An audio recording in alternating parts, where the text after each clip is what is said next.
Please. Help me. Her voice suddenly came from the back door of the house. As I was processing this, she appeared with a pale face, swaying slightly. Why? You were just... Yes, the mother-in-law had passed away and had been cremated the day before. What on earth is happening? She slowly beckoned me, and my back was drenched in cold sweat, my mouth dry with fear. Is this a dream? Terrified, I squeezed my eyes shut. My name is Eleanor. Until I met my husband Paul, who is 3 years older, I had no luck in love and led a lonely, work-centered life. When I fell ill and went to the hospital, the doctor who attended to me was Paul. After that, we kept bumping into each other in town and at the supermarket, and we naturally started talking. With his approach, our relationship progressed quickly to marriage. However, living with his parents was unexpected. His father Dean was the director of the hospital where Paul worked, and a strict man devoted to his job. On the other hand, his mother Arya was gentle and kind, welcoming me warmly. If Arya is here, maybe I can manage too. Becoming a housewife at my husband's request, I decided to try my best with Arya's guidance. I want to have children as soon as possible. Ever since we got married, Paul had been saying this almost as a mantra. Thinking he would make a doting father, I also made efforts to prepare my body for pregnancy. 2 years later, we had a long-awaited baby boy, whom we named Logan. Eleanor, thank you. Thank you so much. In the postpartum hospital room, my husband cried with joy. However, once we were home, he admired Logan from a distance and did not participate in childcare. Today is your day off, isn't it? Could you feed Logan while I hang the laundry? That's your job, isn't it? If I do the childcare too, what's the point of you being here? Laughing, Paul returned his gaze to the TV. At first, I thought he was joking, but it turned out he wasn't. It started when Logan began crying at night. I can't sleep because of the noise. Make him stop crying quickly. He yelled at me while snapping at the crying Logan.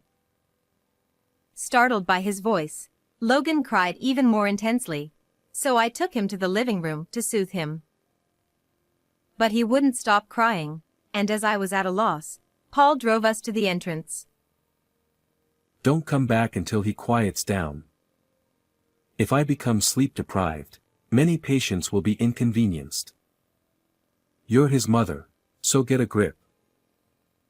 Feeling like he was talking about someone else, I could only sigh. This is too much. While soothing Logan, I rubbed my sleepy eyes at the nearby park, and Arya came to check on us in her nightgown. Are you okay? I'll take over, so take a little rest. I'm sorry. Thank you. For me, who was rebuffed by Paul, Arya was the only one who understood. Thanks to her help during the tough nights, I managed to get through it.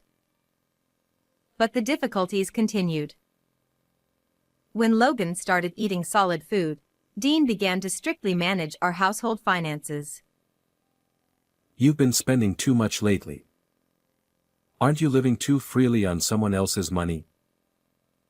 Indeed, expenses had increased for Logan's clothes, diapers, and food. Plus, since Dean and Paul disliked frugal meals, I had to prepare a variety of dishes, which cost money. But we weren't living extravagantly. Rather, the household was strained by Dean and Paul often drinking out late, claiming it was for work.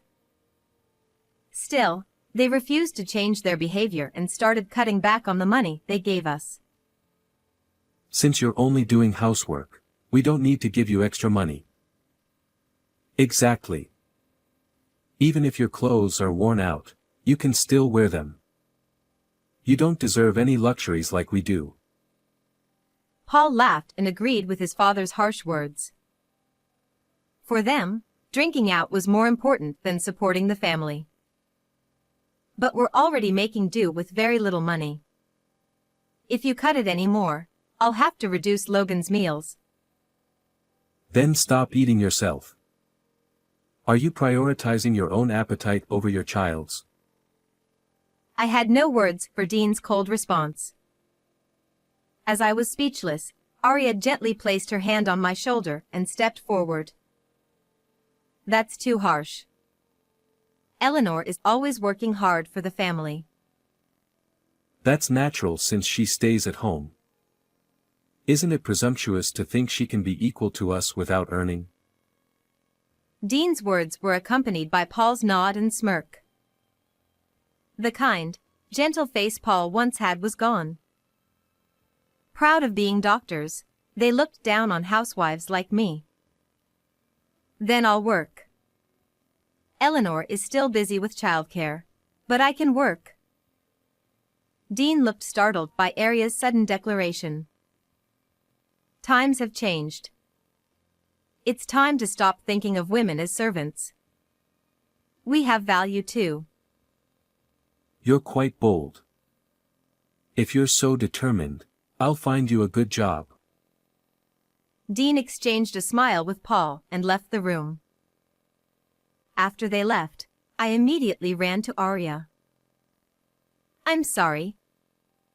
I was too cowardly. It's fine. I've reached my limit too. I don't want to see you and Logan suffer anymore. Arya was truly impressive, and I swore to myself to become as strong as she was. Early the next morning, Paul woke me up and took me to Arya's room. What happened? Something happened to Mom. Arya. Arya won't wake up. Trying to understand the situation, I went to her side, but Paul stopped me forcefully. Dad and I will try to revive her, so don't get in the way. Go take care of Logan. Though his words were harsh, it was best to leave it to the doctors. Worried, I waited outside the room with Logan. After a while, Dean came out and said, we couldn't save her. Arya had passed away. Why did this happen so suddenly? There was a bag of medicine by her bedside that she doesn't usually take. It doesn't mix well with her usual medication. I always told her to be careful. Dean's words left me speechless. From then on, everything happened in a blur. Dean arranged the cremation without a funeral. Even when I protested, Paul intervened to stop me. Stop being selfish. Mom was old. Accidents like this aren't rare. Even so, not properly sending off your own mother. Is that really okay with you? You misunderstand. You're also responsible for what happened to Mom. Shocked by his harsh words, I couldn't believe my ears. Why would you say that? You pushed housework and childcare onto her. That must have added to her stress. I was so shocked by Paul's words that I couldn't do anything. Seeing this, Paul, unusually, took out the trash.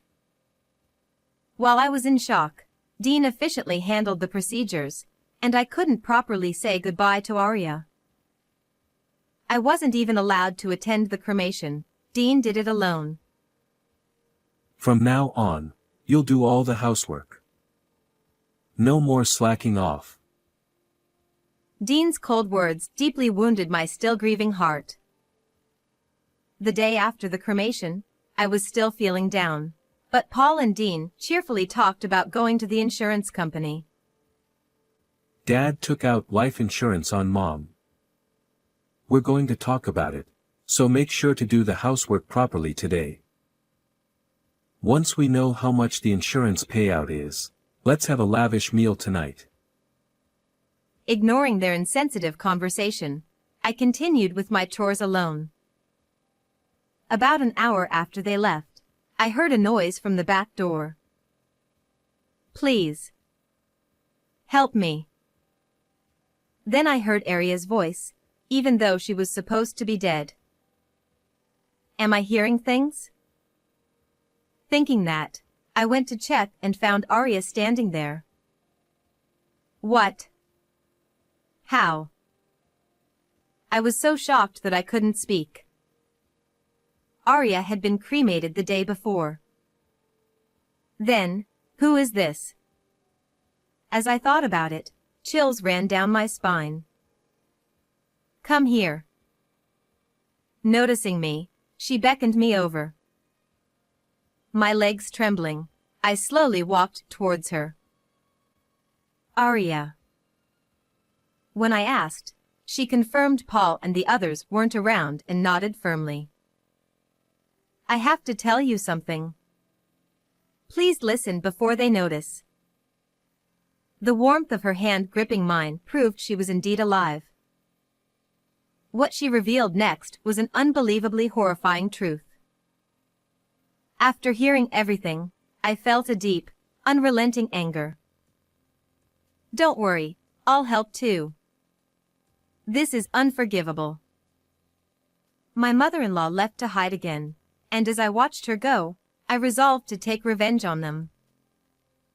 A few days later, the insurance agent was supposed to come to our house, so my father-in-law and husband took the day off to wait at home. As I grew increasingly annoyed by their giddy behavior, my father-in-law approached me. You're still eating thanks to Aria's insurance money. Shouldn't you be more grateful? That's wrong. I'm not happy about it at all. Women who can only rely on others are never grateful for money. He laughed derisively and plopped down on the sofa. Next to him, Paul smirked. Then the intercom rang. Oh, they're here. As they went to the door, they froze when they saw who was standing there. What? Why are you here? My husband, pale and trembling, pointed at the person in shock. It wasn't the insurance agent, but my mother-in-law. I came back because I had unfinished business. Next to her stood a man, standing tall and proper, wearing a suit with a lawyer's badge. That's impossible. I checked her pulse. It had completely stopped. He was more flustered than I'd ever seen. No wonder. She had been cremated, and he had even collected her bones. Then my mother-in-law fixed her gaze on Paul and my father-in-law and began to speak quietly. You switched my regular medicine, didn't you? I noticed something was off immediately. She started to recount the true story behind the incident. It was my father-in-law who switched her usual medication with something else before she went to bed. I haven't forgotten how you laughed in my ear as I was suffering, unable to speak. I don't know anything about that. It's all lies. As my mother-in-law pressed him, he backed away, overwhelmed by her determination. I checked to make sure. And we had a cremation ceremony. Why are you here? Maybe God saved me? That night, her heart had indeed stopped. After my father-in-law's final check, she was taken to the funeral home, where miraculously, she regained consciousness. You must have adjusted the dose so that you could deny it if the police investigated. That's why I barely survived. Just before being cremated, she made noise inside the coffin and was discovered by the funeral home staff. Knowing her family was behind it, she decided to hide temporarily. The funeral director, being an old acquaintance, helped me with the plan. We even staged the ceremony. Thanks to the funeral home's cooperation, they successfully deceived my father-in-law. She then presented some documents to the two of them. While hiding, I did some investigating. A $100,000 life insurance policy was taken out just a few months ago, and I knew nothing about it. It was my father-in-law's policy, with him as the beneficiary. Faced with this evidence, my father-in-law was speechless and clicked his tongue in frustration. You didn't die as you were supposed to, making me look like a fraud. You've disgraced me. Instead of expressing remorse, he only blamed her. Unable to bear it, I stepped forward. That's not all. This is a crime. You tried to kill my mother-in-law. I won't forgive you. Then, my husband, who had been trembling, suddenly moved behind me and glared at his father. I didn't want to do it. But Dad made me. I'm a victim too. What? You were the one who planned the insurance scam. As my father-in-law advanced on Paul, I retreated to my mother-in-law's side. If you hadn't wasted money on cabaret girls, we wouldn't be in this mess. You spent all our savings, you idiot. You did the same, ordering expensive drinks and being surrounded by young girls. You enjoyed it too. It was the most pathetic family quarrel I'd ever seen. As we stood there in disbelief, my father-in-law suddenly smirked as if he had an idea. Right. Arya said I switched her medication, but there's no proof. The evidence would be long gone by now, so you can't prove it, right? Yeah, I threw the medicine packet out that morning, so it's gone. Dad, you're so smart. Thinking they had found a way out, they didn't realize I had been waiting for this moment. We signaled the lawyer, who pulled out a plastic bag containing the medicine packet. They recognized it immediately. How is that here? I threw it out. Yes, but garbage isn't always collected immediately. Paul, who never did any housework, didn't know that trash collection schedules vary. He had thrown it out with the burnable garbage, but that day was for recyclable trash, so our bag was left behind. After hearing my mother-in-law's story the day after the cremation, I retrieved the packet and handed it to the lawyer. Fingerprints from both of you were found on it, clear evidence of the switch. Hearing this, my father-in-law collapsed like a puppet with its strings cut. But Paul, eyes full of tears, clung to my feet. Listen. Dad's target was you, not Mom. Oh. And? You're younger and do housework, right? I protected you because of the kids and all. Maybe he said this hoping for forgiveness. But I confronted him, veins bulging in anger. So you tried to kill your own mother and expect me to be grateful? I'm your savior. Instead of replying, I picked up my phone to call the police. Please, don't. I needed the money because I was tricked by a woman. Dad did it too. We had to do this to protect the family. Understand? How could I sympathize with someone who tried to kill Arya over something so trivial? I despise you. The police arrived shortly after I called, and the two were taken away. As the tension released, we collapsed, unable to stop the tears. Later, they were found guilty and sentenced to a long stay in prison. Besides the insurance fraud, they had previously falsified medical reports for money. All this to impress cabaret girls, utterly pathetic. My mother-in-law and I claimed $30,000 each in damages, which they reluctantly paid in full. We used the money to move to a new place and start a new life with our son Logan. We're pouring all our love into raising him to value family over money. How was this story? Don't forget to subscribe to the channel. See you in the next video.